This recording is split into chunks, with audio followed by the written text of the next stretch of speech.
إن الحمد لله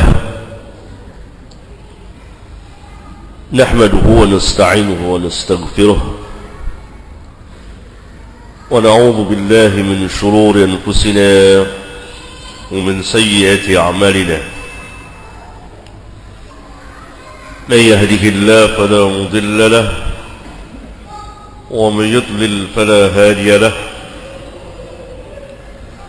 وأشهد أن لا إله إلا الله وحده لا شريك له وأشهد أن محمدا عبده ورسوله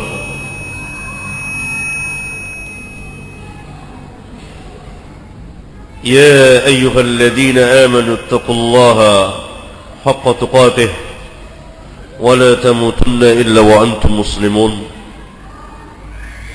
يا أيها الناس اتقوا ربكم الذي خلقكم من نفس واحدة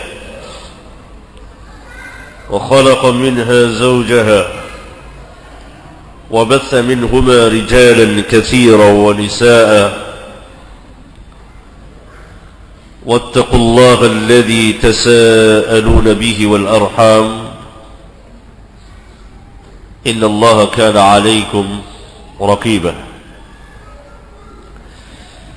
يا أيها الذين آمنوا اتقوا الله وقولوا قولا سديدا يصلح لكم أعمالكم ويغفر لكم ذنوبكم ومن يطع الله ورسوله فقد فاز فوزا عظيما أما بعد فإن أصدق الحديث كتاب الله وأحسن الحج حج محمد صلى الله عليه وسلم وشر الأمور محدثاتها وكل محدثات بدعة وكل بدعات ضلالة وكل ضلالة في النار.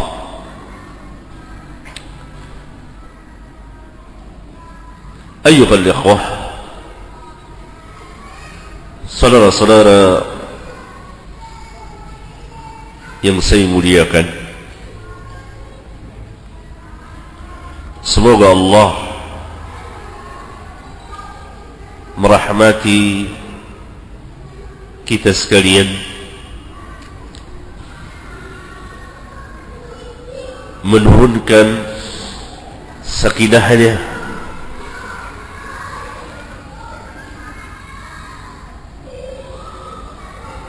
dan memberikan kepada kita ilmu nafi', ilmu yang bermanfaat, bukan ilmu yang memudaratkan kita. Ilmu nafi' yang senantiasa diminta dan diajarkan oleh Rasulullah sallallahu alaihi wasallam, dan beliau berlindung dari ilmu yang tidak bermanfaat, karena masalah ilmu ini sangat besar sekali. Oleh karena itu Rabbuna Jalla Dzikruhu tidak memerintahkan kepada Rasulullah SAW untuk meminta sesuatu tambahan melainkan ilmu. Allah memerintahkan beliau, wa qur rabbi zidni ilman, dan ucapkanlah, katakanlah olehmu, Rabbi, tambahkan ilmuku. Allah Subhanahu wa taala memerintahkan Rasulullah sallallahu alaihi wasallam untuk memohon, meminta kepada Allah ziyadah, tambahan ilmu. Wa qur rabbi zidni ilman. Karena ilmu ini luas sekali dan tidak diberikan kepada manusia akan ilmu oleh Allah kecuali sedikit. Wa ma utitu minal ilmi illa qalila. Wa ma utitu minal ilmi illa qalila.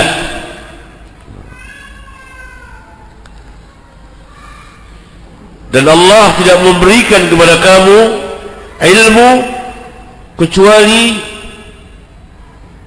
sedikit sekali. Disebahkan dengan ilmu Allah tabaraka wa ta'ala. Oleh karena itu Allah subhanahu wa ta'ala memuji, meninggikan ilmu dan ahli ilmu. Allah subhanahu wa ta'ala memerintahkan Rasulullah SAW untuk mengatakan kepada manusia, Qul hal yastawi alladhina ya'lamuna walladhina la ya'lamun. Katakan hai Muhammad kepada mereka, samakah orang yang mengetahui dengan orang yang tidak mengetahui?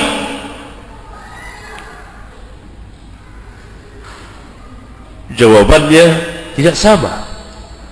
Sebagaimana tidak samanya siang dan malam, gelap dan terang, hidayah, petunjuk dan kesesatan, surga dan neraka, dan seterusnya. Oleh karena itu Allah subhanahu wa ta'ala telah memerintahkan kepada kita untuk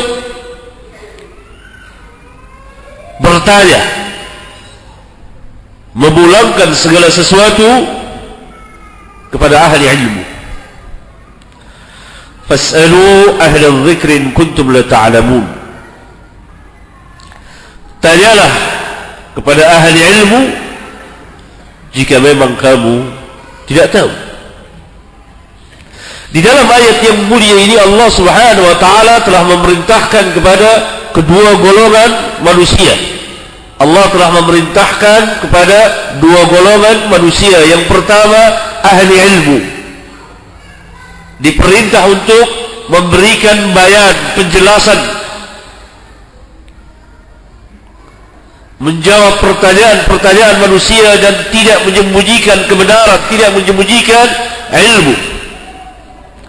Golongan yang kedua, manusia yang tidak mengetahui, yang jahil. Maka kewajiban mereka belajar dan bertanya kepada siapa? Ahli ilmu. Kepada orang-orang yang memiliki ilmu. Demikian besarnya ilmu itu sehingga Allah Jalla dzikruhu telah menjadikan ahli ilmu sebagai hujjah di permukaan bumi kepada setiap orang yang mengingkari la ilaha illallah. Allah subhanahu wa ta'ala berfirman, syahidallahu annahu la ilaha illahu wal malaikatu wa ulul ilmi qa'iman bil qist la ilaha illa huwal azizul hakim.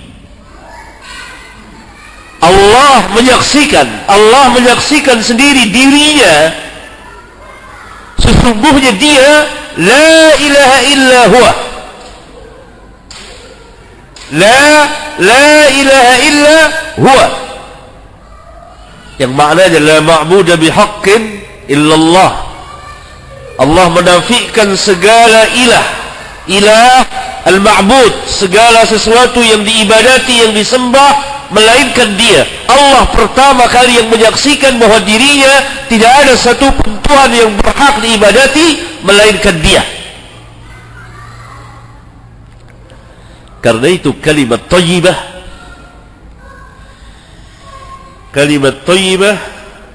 harus ada huruf nafi dan isbat. Nafi dan isbat, peniadaan dan ketetapan. La ilaha, Allah meniadakan segala bentuk ilah yang diibadati oleh manusia, yang disembah.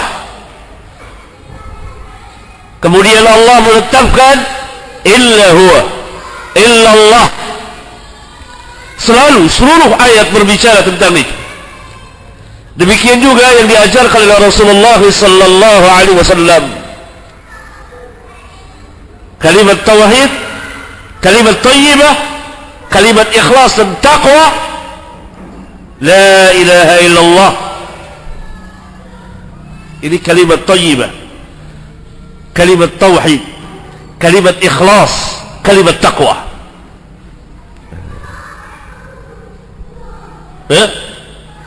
Ada nafi, ada isbat. Karena itu kita berzikir dengan mengucapkan la ilaha illallah, la ilaha illallah. Sebagaimana ayat yang mulia ini, Allah menyaksikan bahwa annahu la ilaha illa huwa, syahid Allah. Allah menyaksikan bahwasanya dia la ilaha illa huwa, tidak ada satupun ilah yang berhak diibadati dengan benar illa huwa, melainkan dia. Huwa ay Allah.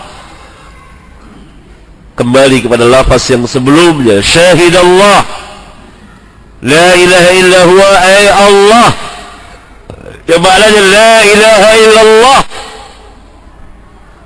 Yang kedua, wal malaikatu, dan para malaikat. Para malaikat yang menyaksikan la ilaha illallah. Yang ketiga, wa ulul ilmi qa'iman bil qist,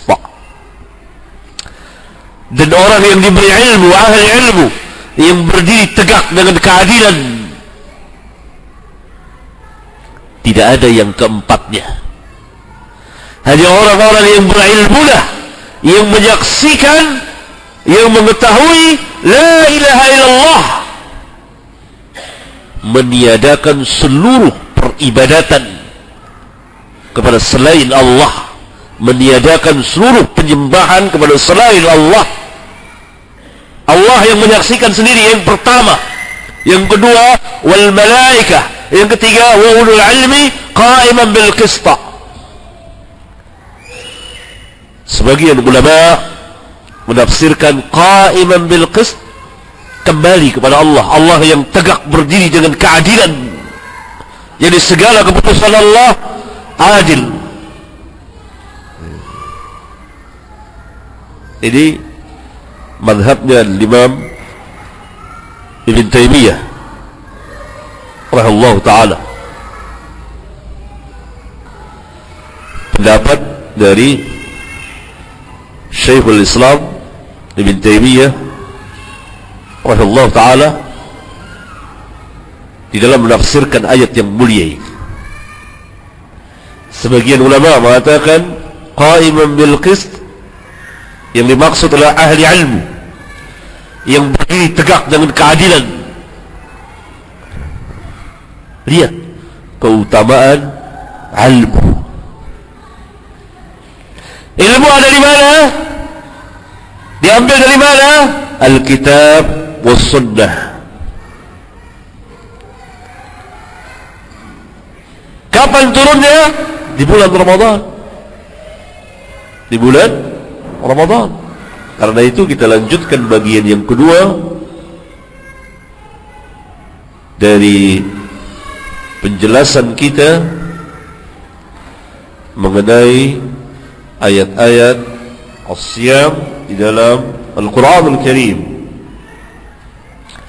Syahr Ramadan alladhi unzila fihi Al-Quran hudan lin-nas wa bayyinatin minal huda wal furqan.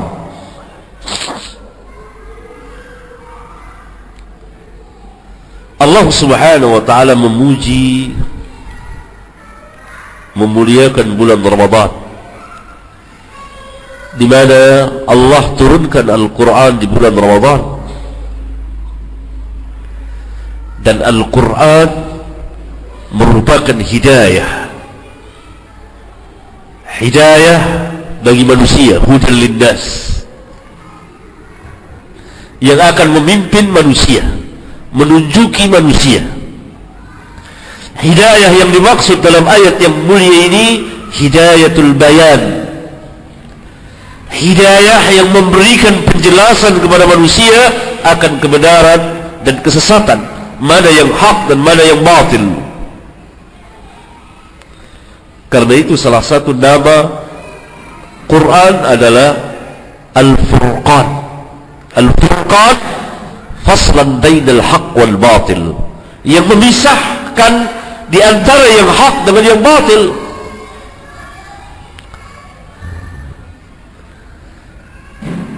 Atau dengan kata lain, bahwa hidayah di sini adalah hidayah yang bersifat umum untuk manusia. Adapun di awal surat Al-Baqarah, Bismillahirrahmanirrahim, Alif Lam Mim, Dzalikal kitabu la raiba fihi hudan lil muttaqin. Di situ disebut bahwa Al-Quran ini tidak ada keraguan di dalamnya, yakni tentang kebenaran isinya, ya, bahwa dia min indillah, dari sisi Allah, akan kebenaran, risalah dan nubuwah dan risalah Rasulullah sallallahu alaihi wasallam, dan kemutlakan kebenarannya, kemutlakan kemukjizatannya. Karena kemukjizatan Al-Quran berlangsung terus sepanjang hayat kehidupan manusia, sampai Al-Quran diangkat oleh Allah nanti pada akhir zaman. Berbeda dengan mukjizat para nabi dan rasul yang sebelum Rasulullah sallallahu alaihi wasallam. Kemukjizatannya terbatas, hanya dapat dilihat, disaksikan, dirasakan oleh orang yang menyaksikannya, melihatnya, oleh orang yang hidup pada zaman itu dan melihatnya. Yang sesudahnya tidak melihatnya, tidak menyaksikannya, dan tidak merasakannya, tetapi mengetahui dengan ilmu yakin, karena iman kepada mukjizat para nabi dan rasul yang Allah berikan kepada mereka. Karena Allah telah memberitahukan kepada kita bahwa Allah telah memberikan beberapa mukjizat. Allah telah memberikan kepada setiap nabi dan rasul mukjizat, bahkan beberapa mukjizat. Seperti kepada Musa Allah memberikan 9 mukjizat. Demikian juga kepada Isa Allah telah memberikan beberapa mukjizat. Demikian juga kepada Ibrahim yang sebelum mereka, dan seterusnya. Tetapi mukjizat ini berakhir dengan berakhirnya kenabian mereka dan kerasulan mereka, dan kita mengetahuinya dari wahyu Allah Jalla wa'ala.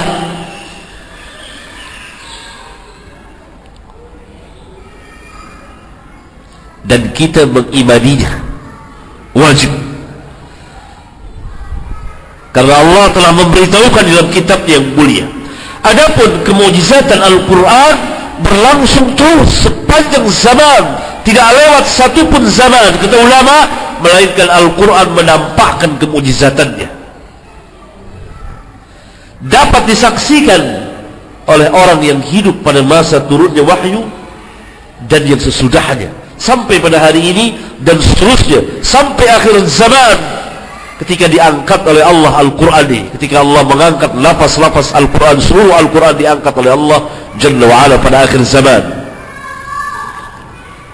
yang menunjukkan mu'jizat Al-Quran, mu'jizat ilmiah, mu'jizat yang terbesar yang Allah berikan kepada hamba-Nya dan Rasul yang mulia Muhammad sallallahu alaihi wasallam.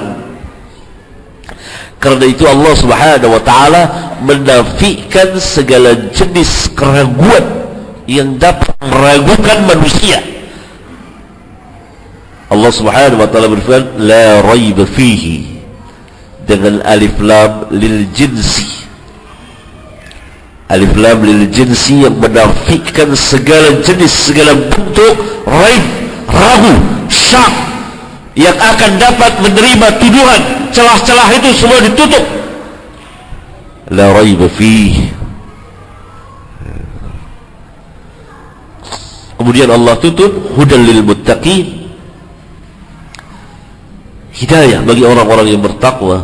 Di ayat tadi hudan linnas, bertentangan? Tidak. Ayat Al-Quran yusaddiqu ba'duhu ba'dan, kata Nabi sallallahu alaihi wasallam dalam sebuah hadis sahih yang dikeluarkan oleh Imam Ahmad. Ayat Al-Quran sebagiannya saling membenarkan sebagian yang lain, bukan saling mendustakan. Saling membenarkan satu dengan yang lain. Karena Al-Quran telah menafikan, menolak adanya pertentangan di antara dalil. Allah Subhanahu wa taala berfirman dalam kitabnya yang mulia,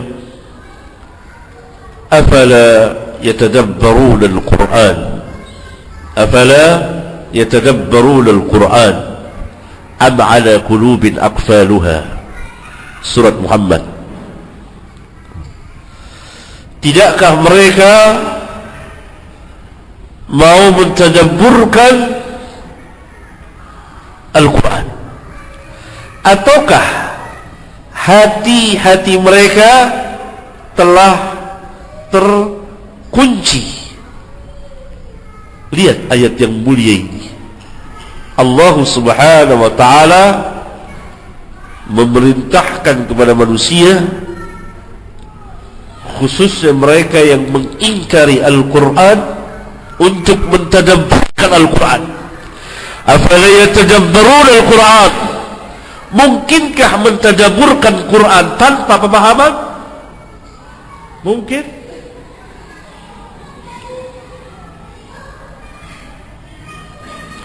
Mungkinkah mentadabburkan satu kalimat, satu perkataan tanpa dapat memahaminya? Tidak mungkin. Hal ini menunjukkan bahwa masyarakat kufar Quraisy ketika itu paham akan isi Al-Quran, paham akan kalimat la ilaha illallah. Karena itu bagaimana mungkin kita dapat mentadabburkan Al-Quran kalau kita tidak tahu Al-Quranul Karim? Sungguh mengharukan apa yang dikatakan oleh Imamul Mufassirin, Al-Imam Ibn Jarir At-Tabari, yang terkenal dengan tafsir Ibn Jarir, tafsir At-Tabari. Sebaik-baik kitab tafsir Al-Quran adalah tafsir Al-Imam Ibn Jarir At-Tabari. Beliau mengatakan yang maknanya, saya merasa heran kepada setiap orang yang membaca Al-Quran tetapi tidak mengetahui maknanya. Seolah-olah perkataan beliau ini ditujukan kepada kita. Kita pembaca Al-Quran, sejumlah ayat, ratusan mungkin ribuan ayat kita baca, tetapi kita tidak paham apa yang kita baca.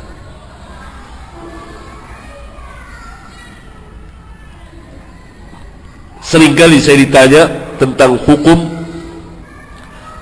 membacakan surat Yasin di hadapan jenazah atau dikirimkan kepada orang yang telah mati, atau membaca surat Yasin di kuburan. Walhasil surat Yasin diperuntukkan kepada orang-orang yang telah mati. Maka saya jawab,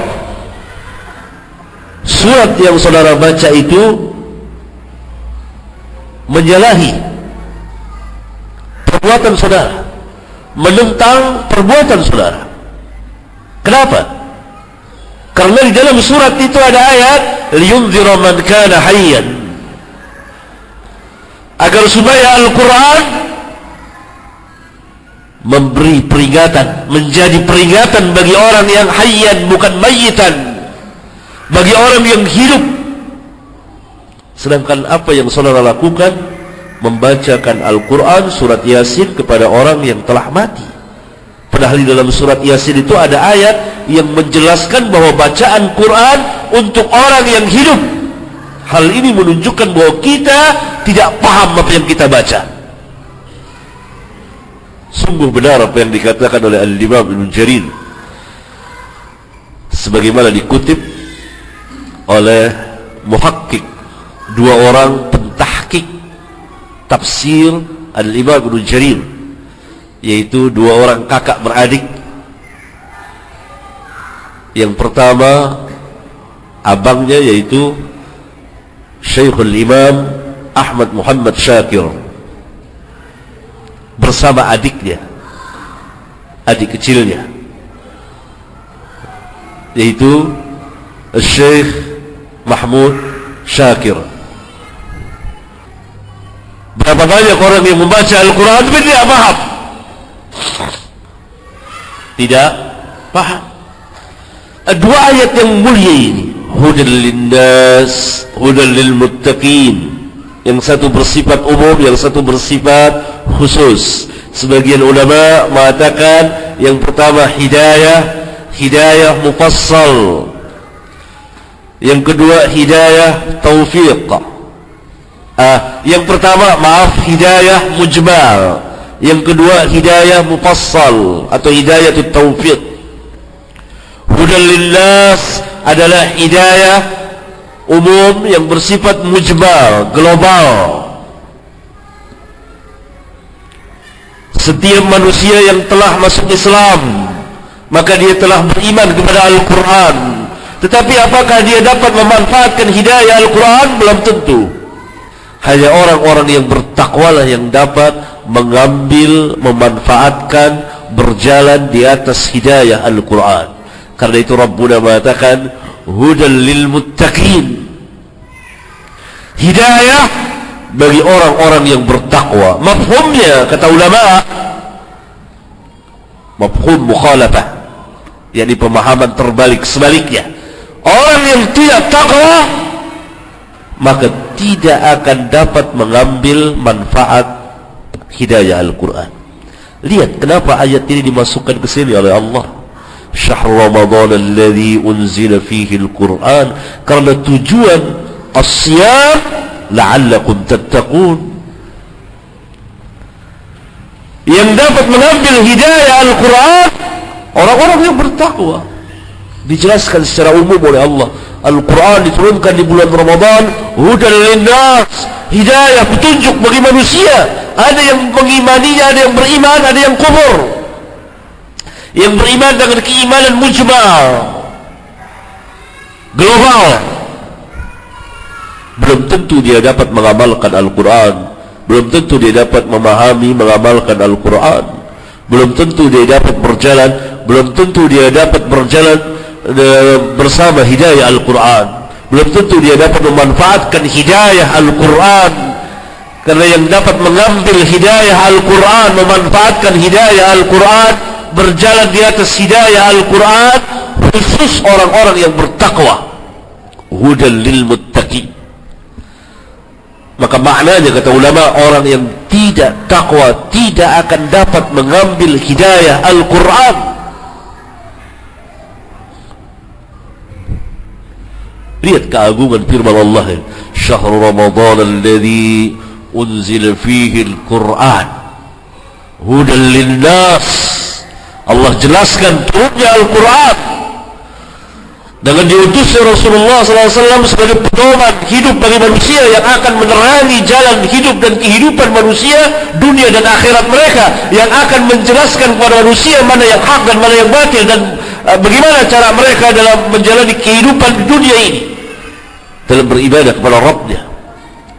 Tidak cukup sampai di situ. Allah katakan apa? Wa bayyinatin minal huda. Apa makna wa bayyinat? Bentuk jamak, ya, dari bayan, penjelasan, dan penjelasan dari hidayah itu. Ini secara terjemahan. Tetapi apa yang dimaksud? Kata ulama Ahlus Sunnah dan yang mengikuti mereka di dalam menafsirkan ayat yang mulia ini, seperti Al-Hafidh Ibn Kathir rahmatullahi alaihi rahmatan wasi'atan, dan yang sebelumnya Imamul Mufassirin dan Imam Ibn Jarir di kitab tafsirnya, dan lain-lain para mufassirin yang berjalan di atas manhaj yang hak, mengatakan yang maknanya wa bayyinatin minal huda hujajun wa dalail. Hujjah, alasan-alasan,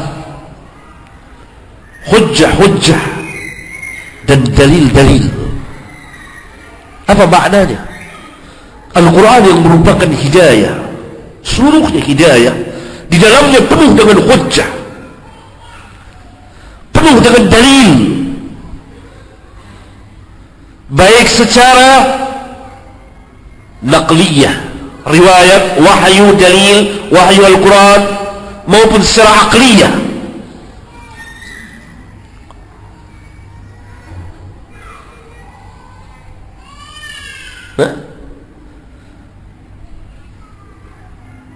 Ini yang dikatakan hujjah atau burhan. Karena Allah subhanahu wa ta'ala sering mengulang-ulang membantah kaum musyrikin yang mendustakan Rasulullah sallallahu alaihi wasallam. Allah perintahkan Rasulnya untuk mengatakan kepada mereka, qul, katakan kepada mereka, hatu burhanakum in kuntum sadiqin. Hatu burhanakum, berikan burhan kamu, mana dalil kamu? Kamu katakan bahwa Muhammad bukan seorang nabi dan rasul, mana buktinya? Dalilnya mana?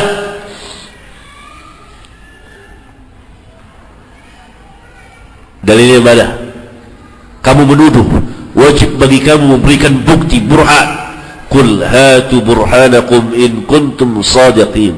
Ada huruf in syartiyah, syarat. Jika memang betul kamu benar, buktinya. Kalau tidak ada bukti, maka menunjukkan kamu ini bohong, pendusta. Lihat, limubayyinatin minal huda. Tidak hanya hudan linnas, tapi tegakkan hujjah luar biasa.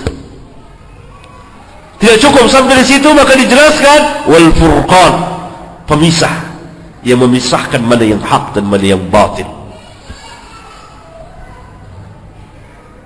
yang memisahkan mana yang hak mana yang batil, yang semua itu akan menjelaskan kepada manusia, memberikan bukti yang kuat, bahkan sangat kuat kepada manusia bahwa Al-Quran min indillah. Karena itu pada ayat yang lain Allah subhanahu wa ta'ala memerintah, kalau tadi dalam surat Muhammad, afala yatadabbaruna al-Quran am ala qulubin aqfaluha. Tidakkah mereka mau memikirkan, mentadaburkan Al-Quran, ataukah hati-hati mereka telah terkunci? Di dalam ayat yang lain Allah subhanahu wa ta'ala katakan, afala yatadabbaruna al-Quran walau kana min 'indi ghairillah lawajadu fihi ikhtilafan katsira. Dalam surat An-Nisa. Tidakkah mereka mau mentadaburkan Al-Quran? Kalau sekiranya Al-Quran itu bukan dari sisi Allah, pastilah mereka akan mendapati di dalam Al-Quran itu ikhtilafan katsira, perselisihan, kontradiksi antara satu dengan yang lain yang sangat banyak sekali. Ini penolakan adanya pertentangan di antara dalil, di antara hujjah yang datang dari Allah. Kebenaran tidak akan bertentangan dengan kebenaran. Oleh karena itu kebenaran dengan kesesatan tidak bisa disatukan. Karena ini pemisah Al-Quran. Karena itu tauhid dan syirik tidak bisa disatukan. Karena Al-Quran furqan faslan bainal haq wal batil. Kalau tidak maka akan terjadi pertentangan. Mungkinkah dua yang bertolak belakang akan disatukan? Tidak mungkin. Kalau kita Al-Quran mengatakan, walau kana min 'indi ghairillah, kalau sekiranya Al-Quran itu bukan dari sisi Allah, lawajadu, pastilah mereka akan mendapati fihi, dalam Al-Quran itu, ikhtilafan katsira. Maka ayat Al-Quran dengan ayat Al-Quran yang lain tidak saling bertentangan satu dengan yang lainnya.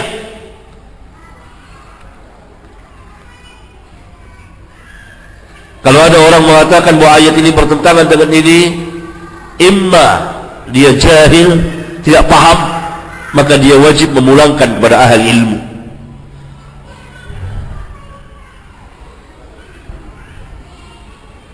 Ya?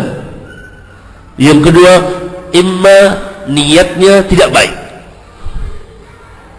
tidak datang dari niat yang baik, pemikirannya rusak, sehingga dia mengatakan terjadi kontradiksi dan Allah menafikannya. Mungkinkah antara wahyu dengan wahyu bertentangan? Nah, mungkinkah antara satu firman Allah dan firman Allah yang lain bertentangan? Tidak. Ayat yang mulia ini merupakan kaidah yang sangat besar sekali, yang menolak adanya pertentangan dan yang menunjukkan tentang kebenaran risalah nubuwah dan risalah Muhammad sallallahu alaihi wasallam, kebenaran kenabian dan kerasulan Rasulullah sallallahu alaihi wasallam, dan kebenaran mutlak akan Al-Qur'anul Karim. Al-Qur'an mukjizat ilmiah yang manusia seluruhnya lemah berhadapan dengan Quran. Kalau orang-orang Arab saja yang hidup di zaman Rasulullah, di mana ketika itu bahasa Arab sedang tinggi-tingginya, dan mereka adalah orang-orang yang sangat fasih dalam berbahasa Arab, tidak sanggup membuat yang seperti Al-Quran. Qul in kuntum wa in kuntum fi raibin mimma nazzalna ala abdina fa'tu bi suratin min mithlihi wad'u shuhada'akum min dunillah in kuntum sadiqin. Wa in kuntum fi raibin mimma nazzalna ala abdina, dan jika kamu ragu tentang Al-Quran yang kami turunkan kepada hamba kami, fa'tu bi suratin min mithlihi, buatlah satu surat yang sepertinya. Apa makna fa'tu bi suratin min mithlihi? Min mithlihi, apakah sekedar membuat surat? Tidak, tapi yang seperti Al-Quran di dalam keindahannya, kemukjizatannya, kebesarannya, kemuliaannya, uslubnya, gayanya, perintahnya, larangannya, janjinya, ancamannya, beritanya, cerita-ceritanya, kabar gaibnya, yang seperti itu. Sanggup? Nggak ada yang sanggup. Tidak ada yang sanggup. Kalau Allah katakan fa'tu bi suratin min mithlihi, dan Allah perintahkan ajak saksi-saksi kamu, hadirkan seluruh saksi, syuhada, saksi kamu, pembantu kamu, penolong kamu, hadir, buat rame-rame yang seperti Al-Quran. Jika memang kamu benar bahwa Al-Quran itu bukan dari sisi Allah. Oleh Allah jazmkan, kan, tetapkan, pastikan, fa'ilan taf'alu walan taf'alu walan taf'alu, jika kamu tidak dapat melakukannya, membuat yang seperti Al-Quran, dan pasti selamanya kamu tidak akan sanggup membuat yang seperti Al-Quran.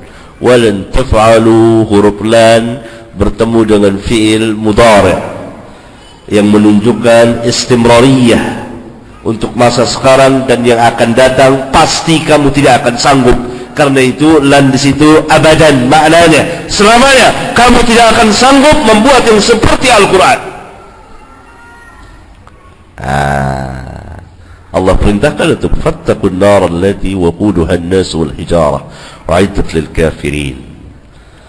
Lihat, orang Arab yang hidup pada zaman itu tidak sanggup, apalagi orang Arab yang hidup sesudahnya, apalagi orang-orang asing yang bukan orang Arab, lebih tidak sanggup lagi membuat yang seperti Al-Quran. 15 abad telah berlalu yang menunjukkan kebesaran, kemuliaan, ketinggian, kehormatan Al-Quranul Karim. Alangkah besarnya andai kata kita paham akan Al-Quran, kemudian kita mengamalkan dalam hidup dan kehidupan kita, maka Allah akan muliakan kita dan meninggikan kita dan merendahkan musuh-musuh Allah. Tetapi kita telah sejalan dengan ahlul kitab. Kita membaca Al-Quran tetapi tidak paham. Setiap kali kita membaca Al-Quran, hidayah tidak masuk dalam hati kita. Karena Allah menjamin barang siapa yang membaca Al-Quran, pasti dia akan memperoleh hidayah dan tambahan keimanan. Karena kita tidak paham. Kita hafal Al-Quran, tapi kita hanya menghafal lafaz dan huruf-hurufnya, persis seperti ahlul kitab menghafal Taurat, menghafal lafaz dan huruf-hurufnya, tetapi mereka tidak paham. Karena itu ketika Taurat dirubah maknanya oleh para ulama mereka ikut.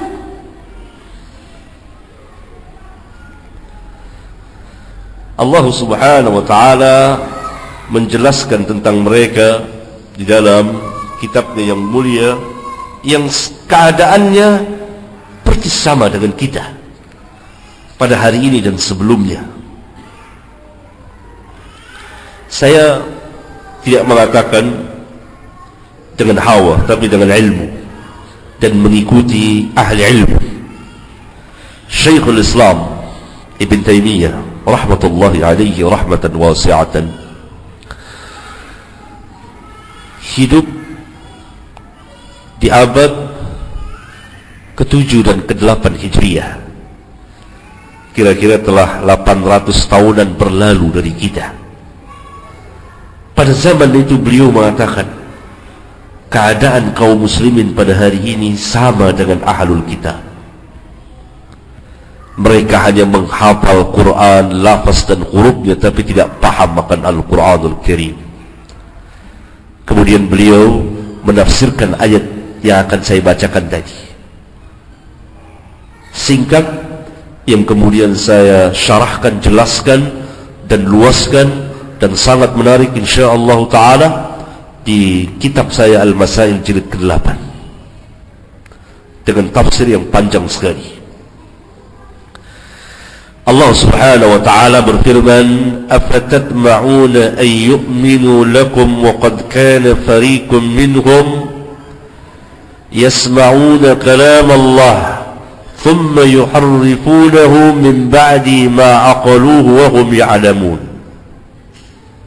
Lihat, afatatma'una an yu'minu lakum, patutkah kamu sangat mengharapkan mereka akan beriman kepada kamu? Para sahabat sangat berharap orang-orang Yahudi yang di Madinah beriman, masuk Islam, karena di tangan mereka ada Taurat yang menjelaskan tentang kenabian dan kerasulan Rasulullah sallallahu alaihi wasallam, kebenaran beliau yang diutus sudah Isa bin Maryam. Dan di dalam Taurat dan Injil dijelaskan tentang sifat-sifat beliau bersama para sahabat ridwanullah alaihim jami'an.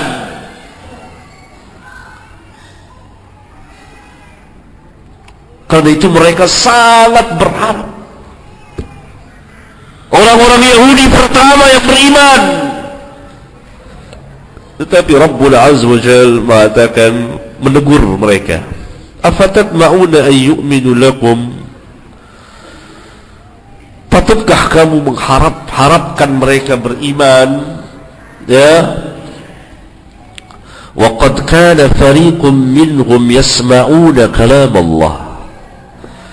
Padahal sesungguhnya sebagian dari mereka telah mendengar kalam Allah, firman Allah, yaitu dalam Taurat. ثُمَّ يُحَرِّفُونَهُ, kemudian mereka melakukan tahrif.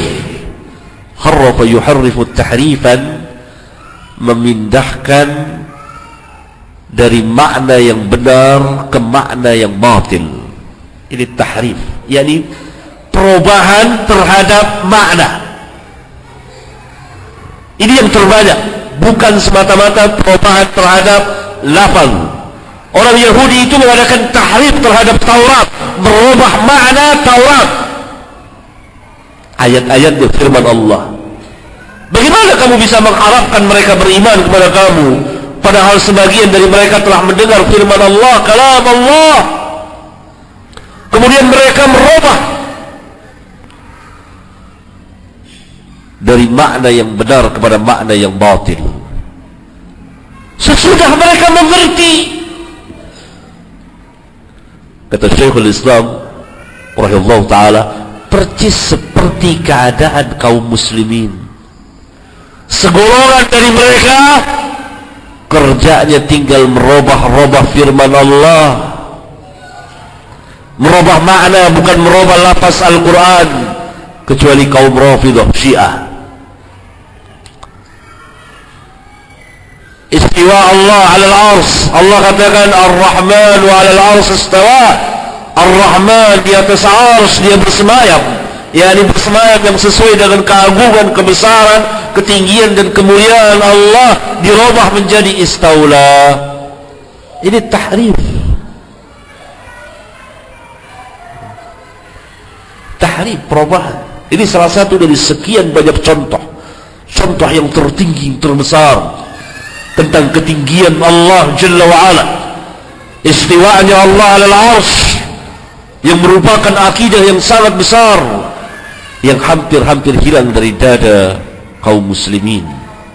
Padahal Allah subhanahu wa ta'ala mengulang-ulang dalam kitabnya yang mulia, Ar-Rahman wal 'arsy istawa, thumma istawa 'alal 'arsy, di 7 tempat bersama Ar-Rahman wal 'arsy istawa. Kemudian Allah mengulang thumma istawa 'alal 'arsy, kemudian Allah bersemayam di atas 'arsy sebanyak 6 kali di 6 tempat. Berarti jumlahnya jadi 7. Allah menegaskan setegas-tegasnya, sejelas-jelasnya, seterang-terangnya bahwa Zat-Nya yang maha suci, maha mulia bersemayam di atas 'arsy yang sesuai dengan kebesaran dan kemuliaannya. Dirubah. Maksudnya bukan bersemayam, tapi menguasai, istaula. Percis sama.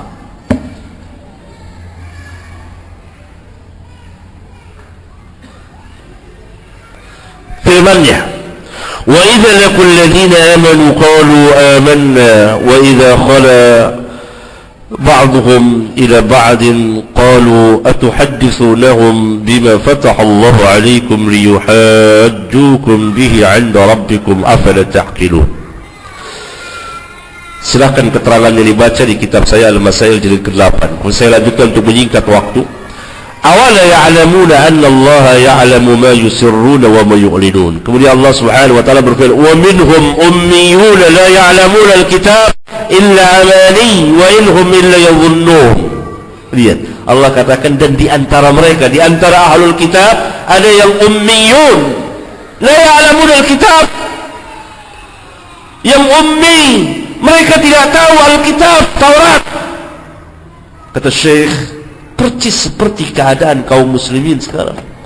Dahulu ahlul kitab tidak tahu ummi, kecuali mereka tahu tentang lafaz dan hurufnya saja, menghafal huruf, lafaz dan hurufnya.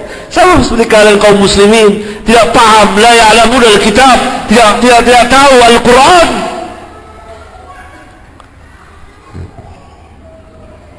Kecuali sekedar menghafal lafaz dan hurufnya saja, nggak paham apa yang mereka baca.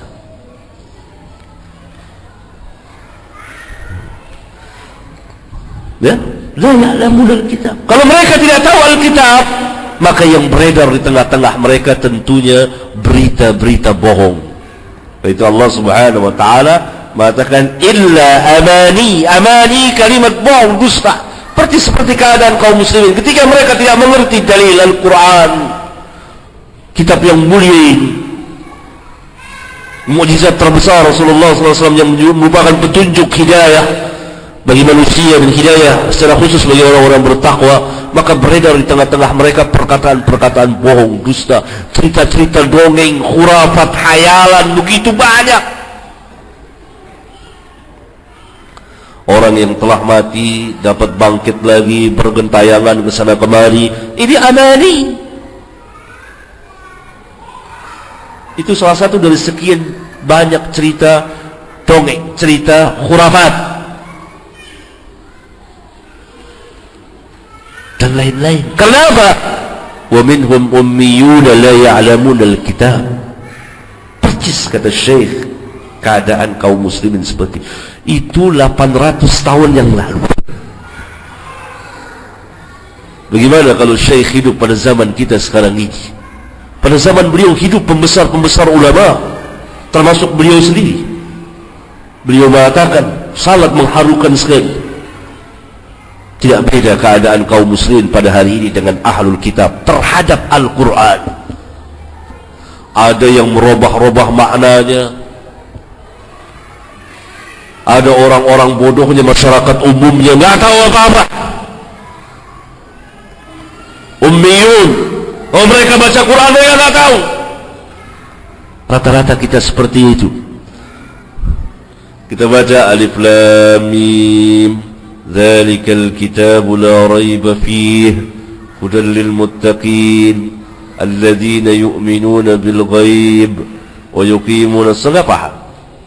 Enggak paham. Memahami Al-Quran, kemudian menerapkannya dalam hidup dan kehidupan, kemudian mendakwahkannya. Syahrul Ramadhan alladhi unzila fihi Al-Quran hudan linnas wa bayyinatin minal huda wal furqan.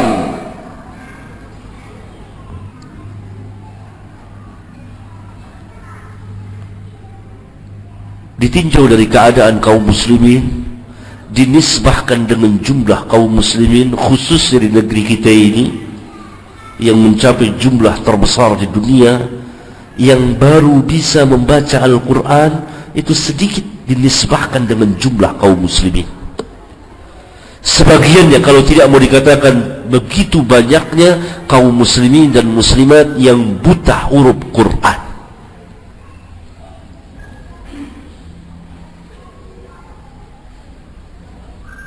Itu keadaan yang pertama, tinjauan yang pertama. Yang kedua, kalau ada yang bisa membacanya,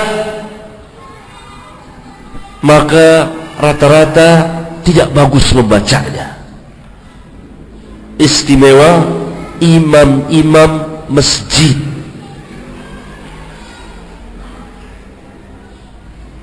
Sangat menyedihkan, terutama berhadapan dengan huruf Shad, Tha, Sin, Shin. Hancur-hancuran. Harus dibaca dengan baik, dipelajari. Kecuali memang kalau tidak mampu, generasi yang berikutnya harus. Rabbul Azza wa Jalla perintahkan kita, warattilil Qur'ana tartila. Bacalah Quran dengan tartil. Rasulullah SAW kalau baca Al-Quran, dia baca ayat-ayat. Kalau kita baca Quran, Alif Lam Mim Dzalikal kitabu la raiba fihi, gimana bisa paham? Apalagi bacanya beramai-ramai dipimpin. Ini bacaan bid'ah dengan kesepakatan para ulama.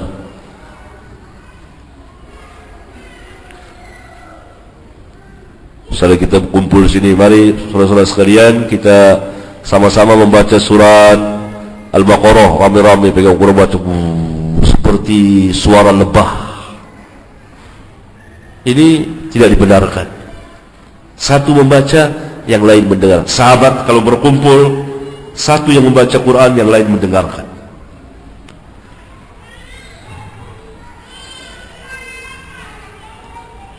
Ya. Kemudian yang ketiga, paham. Orang yang berpegang dengan Quran pasti berpegang dengan sunnah. Dusta kalau dia mengatakan bahwa dia berpegang dengan Quran tapi tidak dengan sunnah. Orang yang berpegang dengan Quran pasti dia berpegang dengan sunnah, dan pasti dia akan mengikuti perjalanan al-muhajirin wal ansar, para sahabat ridwanullah alaihim jami'an, karena Al-Quran telah memerintahkannya dan sunnah telah memerintahkannya. Jadi dusta kalau dia mengatakan saya berpegang dengan Quran sunnah tetapi dia tidak mengikuti perjalanan salafun salih. Dusta, karena Al-Quran dan sunnah telah memerintahkan untuk mengikuti perjalanan salaful ummah, salafun salih radhiyallahu anhum. Hakikat ilmu al-fahm, hakikat ilmu al-fahm, paham. Dari siapa? Dari para ulama, sedikit demi sedikit, karena Al-Quran sangat luas sekali.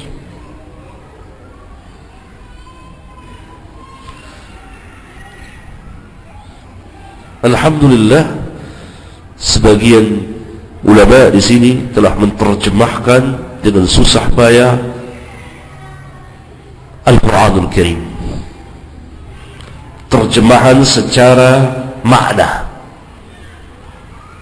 seperti terjemahan dari Departemen Agama, sebagus-bagus terjemahan Al-Quran, dan diberi catatan kaki mana yang perlu untuk dijelaskan. Kan maksudnya apa? Agar kaum muslimin paham dari satu tingkatan ke tingkatan yang lain, tidak buta huruf. Kalau tidak masuk, kata Syekhul Islam Ibnu Taimiyah, masuk wa minhum ummiyun la ya'lamun al-kitab, tidak tahu Al-Kitab, tidak tahu Quran.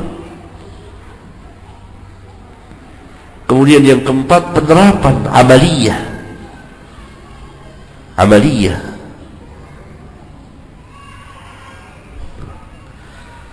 Dan itu yang dilakukan oleh para sahabat. Per 10 ayat mereka belajar memahaminya dari Rasulullah, kemudian mengamalkannya terus. Yang maksudnya apa? Sedikit demi sedikit, setahap demi setahap, selangkah demi selangkah, seterusnya menuju kepada ketinggian kemajuan. Barangkali ini yang dapat saya sampaikan. Mohon maaf sampai di sini. Subhanakallahumma wa bihamdika asyhadu an la ilaha illa anta astaghfiruka wa atubu ilaik. Wassalamu alaikum warahmatullahi wabarakatuh.